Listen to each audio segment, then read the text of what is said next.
On this one, I'm going to talk about there's been a lot of people in the comments that have said, oh, well, you know, if you want to run your older hardware, just run it with a old OS. What's wrong with that? In theory, there's nothing wrong with that. So I wanted to talk about what actually is wrong with that. So typically the software developers, whether it be the developer for your web browser, your game, what else would you have? Your photo editor, video editor, whatever software you're using.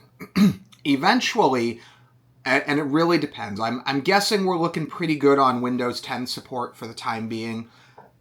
I don't see anyone really cutting off the ability to load, say, Adobe Photoshop on Windows 10 anytime soon. I think the installed user base on that is just too big at this point. I just, even if they wanted to do it, you'd be losing so much money with all of those users, and you'd be doing so much ill customer will that I don't see it happening anytime soon. But the problem that you have is that eventually, once everything moves forward, so for example, it is almost impossible to use, Windows XP. And it's not because Windows XP isn't technically functional. I mean, you could use XP, but it gets very difficult. You start getting messages when you go to load the software saying, this isn't supported, this isn't supported. Then what you got to do is you got to try to find legacy component A, legacy component B. You know, you got to get this DLL file. You got to get that extra support pack. It just becomes increasingly complicated depending on what it is. You know, sometimes that's not the case, but the Linux people, I will fight them tooth and nail, but I will say on software that originally shipped with Windows XP, you probably are better off if you want to run that hardware still. You probably are better off with with Linux on that hardware. Probably even better software support with Linux on older hardware that's really only designed for Windows XP. So I hope that kind of gives you guys an idea of why the whole argument of just run older software, just run the old OS, that doesn't cut it. That's not the answer to the problem.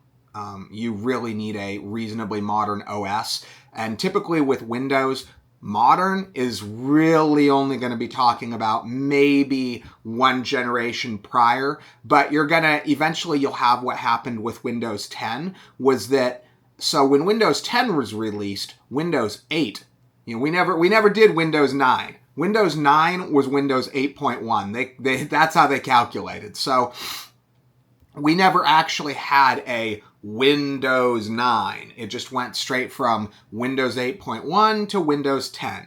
But that happened in 2015.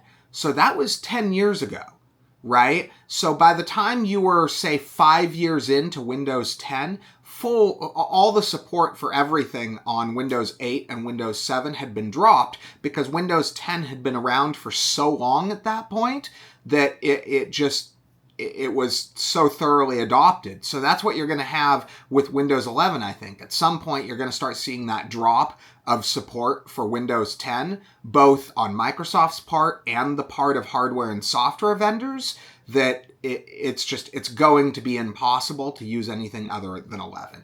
And, hopefully they don't. So it looks like right now Microsoft, it looks like maybe backing off a little bit on the Windows 11 stuff. It looks like they've even recently done some changes on their own website as far as describing for users how to bypass the Windows 11 hardware restrictions, which would suggest to me that they are not getting the level of adoption that they want, and that they would rather have greater adoption and put their hardware killing aspirations on the back burner for the time being. But hey, what do I know? I'm just some dumb user sitting here in my home office waxing poetic about how annoyed I am at the whole thing. So let me know what your opinion is. Thanks for watching.